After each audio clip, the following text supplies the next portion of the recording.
साहित्य सभा बलांगीर जिला गर्व हिमांत सागर अमर रहे। बलांगीर जिला गर्व हिमांत सागर अमर रहे। बलांगीर जिला गर्व हिमांत सागर अमर रहे। बलांगीर जिला गर्व हिमांत सागर अमर रहे। हिमांत सागर अमर रहे। हिमांत सागर अमर रहे। हिमांत सागर अमर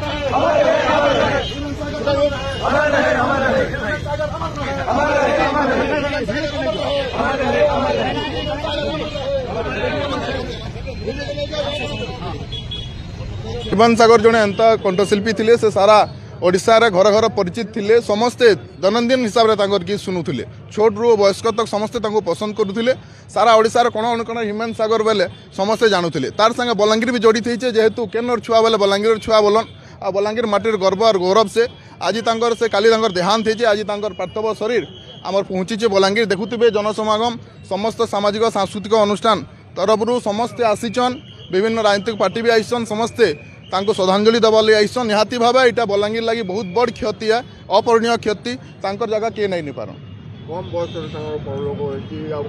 ओडावासी सुपरहिट गीत देखते जहाँ अतिथि हम युव समाज की शुणुची सब प्रकार गीत गाँव आज्ञा से जेन हिसाब से ना थिला जेन हिसाब से कंठ थिला सारा ओडिशा बेकाबू हो जाता गीत सुनबार लगी आ निहाती भाव समस्ते युवपीढ़ी आरंभ कर समस्ते आमे समस्ते व्यथित अच्छू आमे मर्माहत अच्छू भाया गोटे हीरा हजे